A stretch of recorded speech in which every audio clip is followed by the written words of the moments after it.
Bilam, ce qu'il devait dire, allez-vous-en, je ne veux pas maudire le peuple d'Israël parce que Dieu l'a béni. Point final. C'est-à-dire, on apprend de cette paracha que ce qui était important, c'est d'adhérer à la parole d'Hachem et pas seulement d'obéir parce qu'on aurait peur d'une punition ou d'une sanction.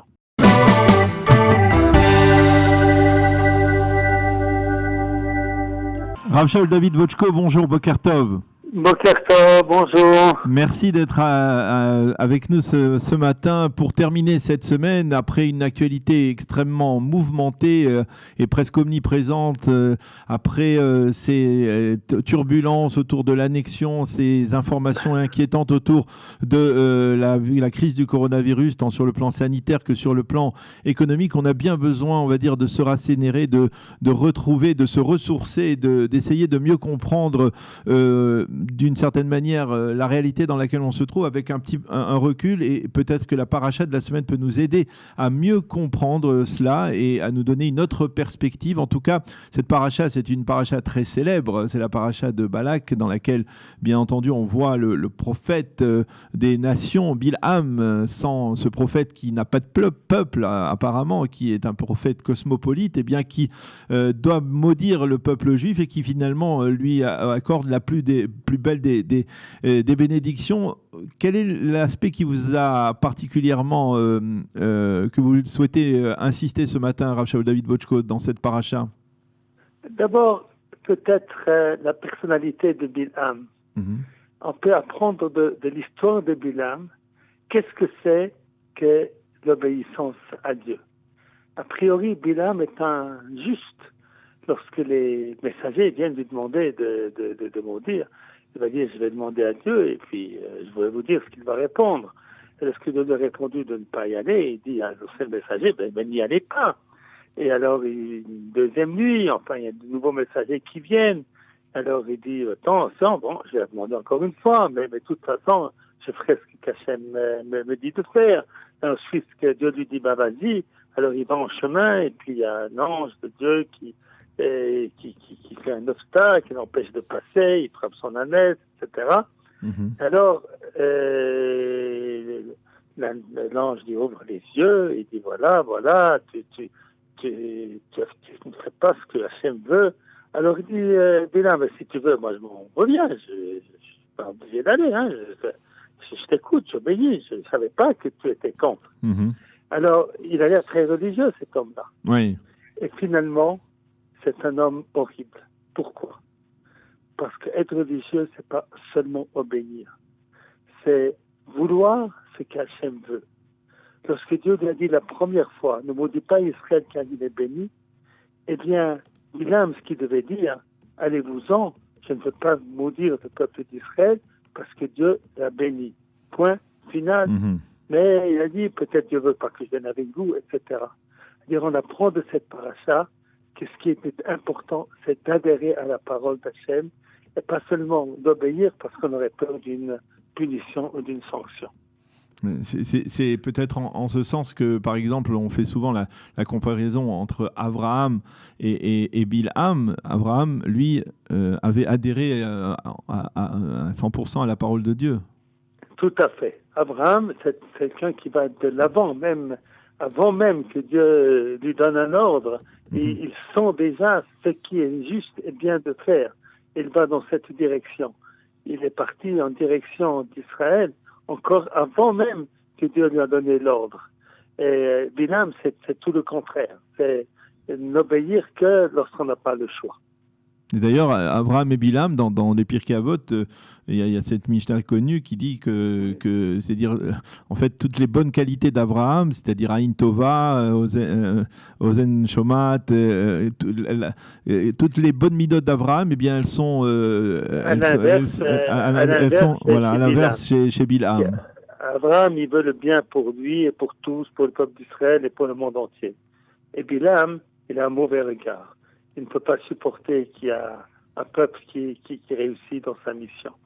Eh bien, on revient ici à notre actualité que vous voulez, quand vous avez ouvert, c'est qu'effectivement, il y a une promesse que Dieu a faite au peuple d'Israël, qu'Israël était un peuple juif et Et cette promesse est très importante. Je vais expliquer pourquoi. Parce que Dieu a créé le monde. Et comme il a créé le monde, il a passé la responsabilité du monde à l'homme. Il a passé les charbites, moi, ce qu'on dit en français, il a passé le relais.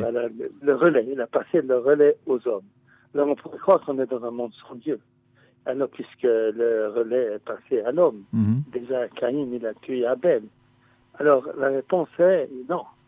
Il y a de deux manières Dieu s'est manifesté au monde. L'une, c'est qu'il a donné la Torah.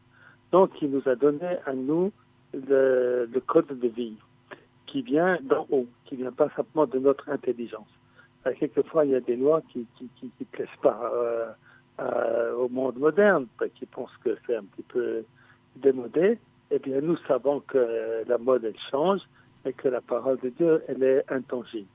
Alors ça, c'est un premier point. Le deuxième point, la manifestation de Dieu, c'est pas la réalisation de la promesse qu'Eretz Israël appartient au peuple juif. Et cette promesse qui se réalise sous nos yeux après 2000 ans est un des événements les plus extraordinaires de l'histoire, est la preuve la plus grande et la plus éclatante que le monde est dirigé par HaKadosh Baruch Hu. Et c'est ainsi qu'il y a toujours un désir d'empêcher cette réalisation-là, parce que cette réalisation, elle fait entrer Dieu dans le monde. Tant de peuples et tant d'hommes aimeraient le voir sortir du monde pour pouvoir faire ce qu'ils ont envie. Alors c'est pour ça. D'ailleurs, dans cette paracha, nous avons ce verset magnifique, Matovu oralecha Yaakov, mishkenotecha Israël, qui peut se comprendre de deux manières. On peut se comprendre, Orel, c'est la tente où on étudie la Torah, le Mishkan, c'est là où on prie, ce sont qu'elles sont belles, ces maisons d'études, et qu'elles sont belles, tes Bate Knesset, où l'on prie. On peut aussi comprendre Orel comme la maison très particulière. Matovu oralecha Yaakov. Elles sont belles, tes tentes, tes maisons, et Yaakov. Et Rashi nous explique ce qu'il y a la pudeur, c'est que les portes des uns ne sont pas en face de la porte des autres pour protéger l'intimité des uns et des autres. Alors, c'est-à-dire que, voilà, Bilam, il voit la beauté de la famille, de la famille juive. Oui, mais quand il dit ça, Bilam, peut-être qu'on peut aussi se demander si il ne dit pas cela pour mettre une sorte de Aïn Hara sur le Ham Israël, parce qu'on voit tout de suite après, eh bien, on voit que justement cette Mida de Tzniut, qui était caractéristique du peuple juif, elle est totalement, elle vole en éclats avec les Midianites et la paracha suivante de Pinchas. C'est notre défi de toujours.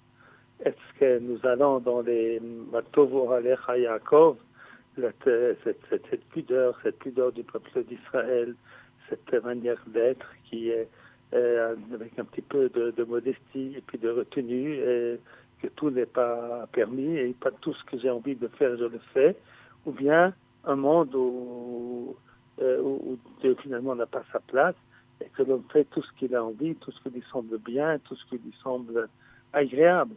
Et dans ce débat, ou dans cette difficulté, chaque être humain, chaque juif se trouve confronté. Alors, de savoir si la klala qui a été transformée en bénédiction, est-ce qu'on en reste à la klala, ou est-ce qu'on arrive qu'on en reste à la malédiction, ou est-ce qu'on arrive à la bénédiction. Et nous, on souhaite à nous tous, à toutes nos familles, que nos familles soient de belles familles, avec des parents qui s'aiment l'un l'autre, et qui crée une ambiance magnifique dans la maison, dans laquelle les enfants vont pouvoir grandir et puis continuer ainsi la tradition millénaire de notre peuple depuis Abraham et Sarah. Alors, et finalement, comme je disais au début, ce Bilam qui, d'après son nom, pourrait être sans peuple, ça pourrait être en fait l'ensemble des nations qui s'acharnent à vouloir essayer de détruire Israël, et finalement, de par cet acharnement, eh bien, il le fait ressortir, rejaillir, on va dire, les bons côtés de ce pays qui finalement se distingue dans les nations. Parce que Bilam, c'est aussi Balaam. Balaam, oui. Celui qui veut avaler le peuple. Avaler le peuple, oui. Bala, les vloa, en hébreu, c'est avaler. Eh bien, Bilam veut avaler le peuple d'Israël. Il veut l'annihiler. Il veut porter atteinte à sa spécificité, à sa sainteté, à sa beauté extraordinaire. eh bien, nous tous, grâce au Halim, aux tentes, au Beth Midrash, au Beth Knesset, eh bien, nous allons nous dresser contre cela et puis garder ce qui est tellement beau chez nous, c'est quand même cette manière d'être qui est pleine de sainteté. C'est peut-être dur à dire, mais peut-être que c'est justement cette opposition des nations, cette volonté de toujours vouloir salir le peuple juif qui a suscité dans ce peuple une volonté à la fois de se défendre, mais de montrer sa spécificité, ce qu'il a de mieux. Non, sans aucun doute. D'ailleurs, un autre verset dans cette paracha est très important. Ce peuple qui quelque part ne peut pas se mélanger aux nations, bien d'avoir de bonnes relations avec les nations, c'est évident.